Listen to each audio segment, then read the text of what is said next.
So I just bought the most expensive electric dirt bike that I could possibly find on the internet, and I convinced myself that it was in the name of science. However, I could not convince anyone else that it was a good idea. That's not the wise thing to do. But you know what? Who cares? I cannot wait. You guys are gonna love this thing. Let's dive into it. All right, so normally I would unbox this with a chainsaw. This is actually a little bit different. Now this is a little higher end company than what I would normally been buying. This is called a Kitum. I've never heard of the company before, but apparently they make decent stuff. I don't really know. But we're not gonna use a chainsaw today. I'm gonna use a regular knife. And it's unusual. Normally, they don't let you buy bikes in the crates like this. But I bought it from a guy. Actually, these things are almost impossible to find. When I look at it online, there was like 3 or 4 of them available for sale in the country. I found the one that was actually not for sale from a dealership. He ordered it last year. It came in sooner than he thought. So then he didn't really want it because he already bought something else. And then I got it. So somehow I was able to buy a Kitum. I think it's an African company. Somehow I was able to buy one of these, still crated up. So I'm excited to see what it looks like. Let's grab a knife. Be very careful. Don't scratch the bike. Don't ruin the bike. All right. So I'm definitely no stranger to purchasing electric bikes. You know, I had that one that I bought from China for 10,000 bucks. That was literally the biggest piece of junk ever. It worked for one day. I drove the Harley Davidson Livewire, which was a lot of fun. That was a pretty expensive bike. That was $30,000. This one comes in at just $11,800 for it, which was MSRP plus all of his fees. At that point, the guy who sold it to me was breaking even, so he told me. Shout out to that guy from somewhere in the South. I also bought the cheapest electric adult-sized dirt bike, which was actually more of a electric mountain bike, which kind of brings us to another question. Why do so many companies not actually understand what a dirt bike is and what a mountain bike is? Hold on, let me show you. This, of course, is a dirt bike. You can see it's doing awesome dirt bike things. It is going uphill, it's jumping stuff. What all these modern companies are doing is they're taking a triangle, putting wheels on it, and handlebars, and putting regular tires on it, and now somehow that's considered a dirt bike. Guys, that's not a dirt bike. That's a dirt bike. And that, my friends, is an actual dirt bike. This looks mean looking. All right, come on, it's got a lot of wrap.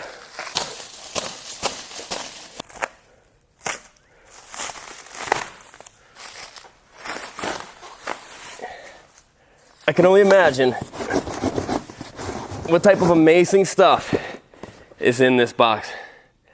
Let's put it over here. All right, fine, the gig's up. I know it's not pronounced Kitum. I've heard of KTM. It's an Austrian or Australian. It's one of those. It's the same company. It's the same country, Austria and Australia. No one. There's no difference. I've just never been a fan of KTM. I don't like guys that are all about KTMs. They all look like this, and they're the worst. And they're all. It's like the CrossFit movement. You know, they got to tell everyone that they ride a KTM. They have a KTM sticker on their back. I don't know. There's a reason I don't like KTMs or people that ride KTMs. And that was because I had one. And the manual said, change oil every 500 miles. And I'm like, 500 miles? What are you talking about? This is crazy. And then my buddy had one. He was riding on the highway, and it blew up. He took it back to the KTM dealership, and they were like, oh yeah, you can't do that. You can't ride it on the highway? I can't ride my KTM on the highway? Ever since then, I'm not a huge fan of KTM. Maybe this will change my mind. It is shiny, I gotta admit. It is really, really shiny. I'm really hoping that this is gonna put some pressure on a gasoline dirt bike, and we will test that out. Now, I know what you guys are thinking. You guys have been thinking lately, Sean, you've been getting really huge, packing on that muscle. All of that was for this one moment. Right here, hold on. Something to grab. Ah, shoot. Dang, KTM. Put a grab bar on your stupid bike. This is why I hate KTM. You can't put a grab bar? Okay, that's a grab bar. All right. There we go. That's why I love KTM.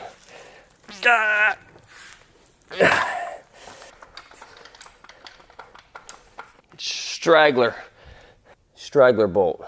I thought this stuff only happened with Chinese bikes. We're gonna put this down right on the lift. Don't let me forget about it. All right, so you guys have probably died to know what's in this and what's in that box. Let's just figure it out. It is a really cool feeling neoprene waterproof bag, a lot of things. Toolkit, is that a specific number for this exact bike? What does that number mean? Is that longitude, latitude? All right, we got a toolkit. Perch, I'm not sure what that's for. Oh, these are for side view mirrors maybe. More lights. WPS, a company that makes the forks. They don't even give you a KTM sticker. Here's the manual. No, graphing paper. All right, and then a pen. I gotta admit, I mean, this is all good quality stuff. Literally the cheapest pen I've ever seen in my life. So normally there's a lot of bike to put together, which I think is honestly just to save money, so that you do more of the assembling. Although I've never put together, a Yamaha or Honda or KTM or any of those major companies, because normally you're actually not allowed to. I'm not sure how he was able to get this bike in the crate. When I talked to Honda to try to get one of their bikes, in the crate so I can unbox it, they said they're not allowed. They said they can't do it. The manufacturer will not allow a non-Honda certified technician to put the bike together. So either KTM doesn't mind or someone made a mistake, and maybe someone's gonna get in trouble.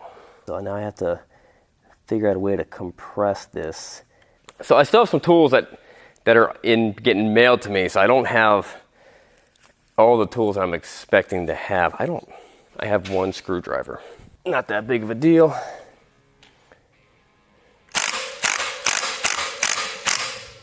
This guy goes up here. Looks awesome. So I don't know if these things come with battery life or if they don't come with battery life. That's where the seat comes up. Now this right here is the monster battery. Look how big that thing is. Is it bolted in right now?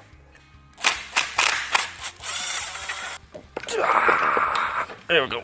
There we go. Oh, there's the connections. That's the connection to it.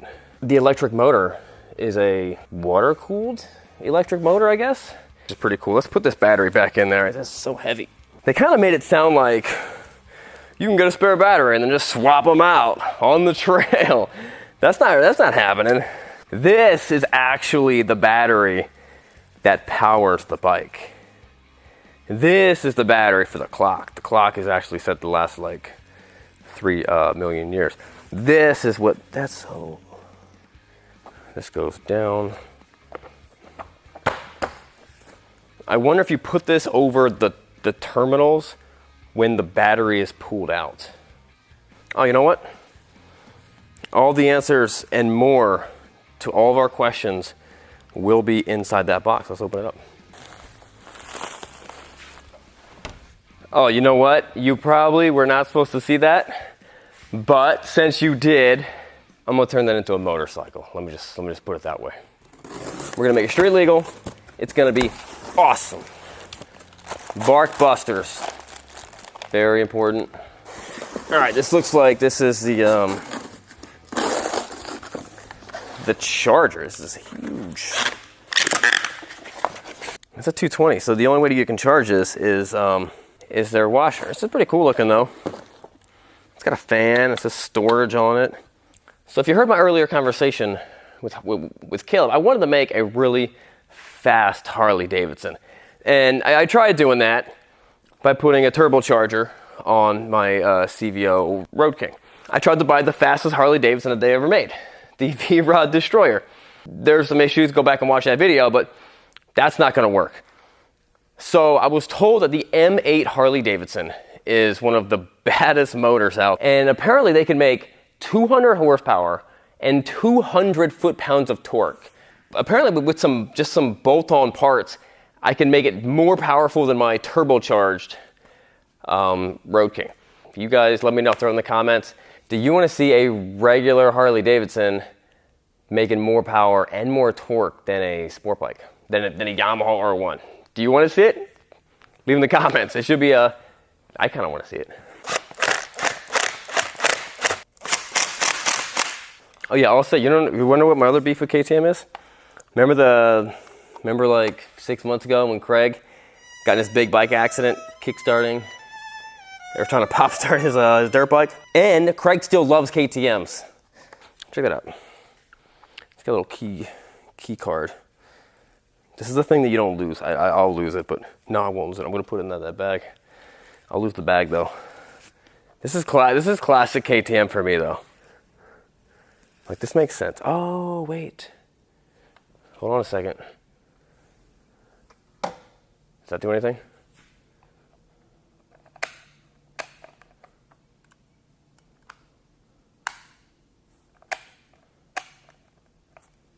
All right, so I had to get this page 16 in the manual, which I don't have the manual. It didn't come in, but I found it online. That little tiny battery in the back is a 12-volt battery, and it needs to be fully charged for the thing to start up. Oh, maybe we can jump start it? I don't know. When you press the button, it just says test. It doesn't do anything. All right, so putting my meter up to this tiny little battery, and it is super dead. It's got a little test lead. You press it in there, and it also says it's dead. So maybe we can plug it up to the battery tender, and maybe that'll give enough voltage to pop this thing off. I don't know. It's probably a bad idea. Let me just take the little battery out and see what we can figure out. The next step is to take this little tiny battery out and see if we can figure out what's going on here. So what I got to do now is figure out why the bike that had the world's largest battery in it is not working because of the world's smallest battery. This is tiny. It's the tiniest thing I've ever seen in a dirt bike or a motorcycle. And nothing I have is actually charging. Oh wait, hold on. I don't know. We got to go to a place and get this thing charged up. Let's go. I got to feel like kind of dumb going to a battery place with this little battery and be like, my electric motorcycle doesn't work. What if this fits sideways? That could work. It's got a big bulge right there. You're really, all right. See if it moves.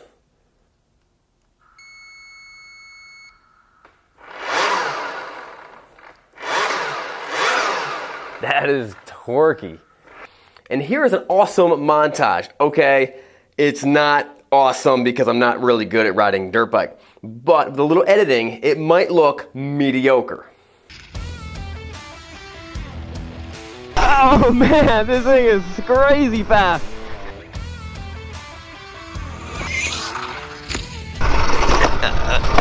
Wow.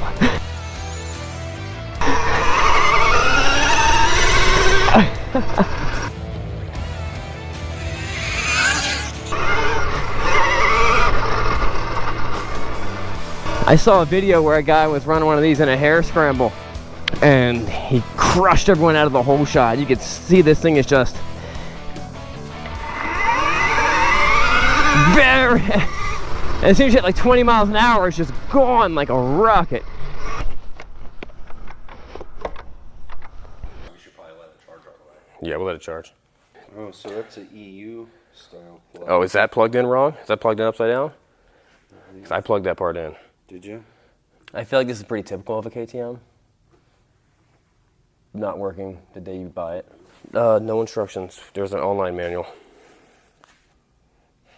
We'll turn. We have a multimeter. Just turn them off till you figure out one that went off.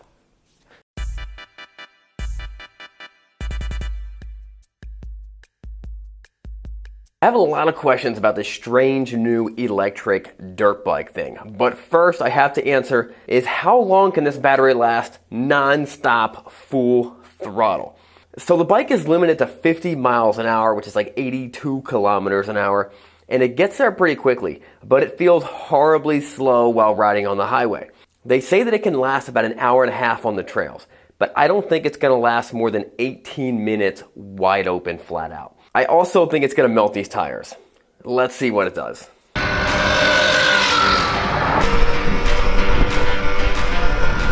All right, so we're at 6 kilometers. We just started. I've been full throttle. Where you at, Craig? Yeah, it just It feels extremely slow. I didn't know we were such an inconvenience for everybody. 9 minutes, huh? Oh shoot, we're down a whole bar. We're at that puts us to what, like 60%? Probably only about 5 more minutes before I go to limp mode. We probably need to get off the main road.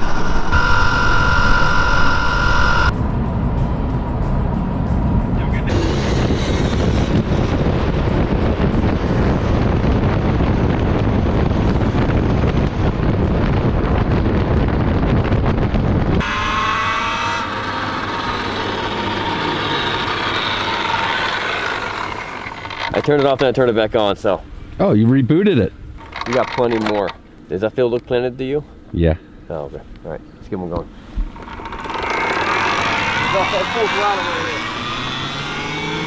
So doing what this bike was not meant to do, full throttle on the highway. It lasted 45 minutes and did just under 30 miles, which is, I don't know, not that bad. And we actually got pretty, I mean, 30 miles is pretty far, but that's the most inefficient way to use this motor. Somehow the tires actually lasted. I thought they would just melt off completely because it's a hot day and they're really sticky tires.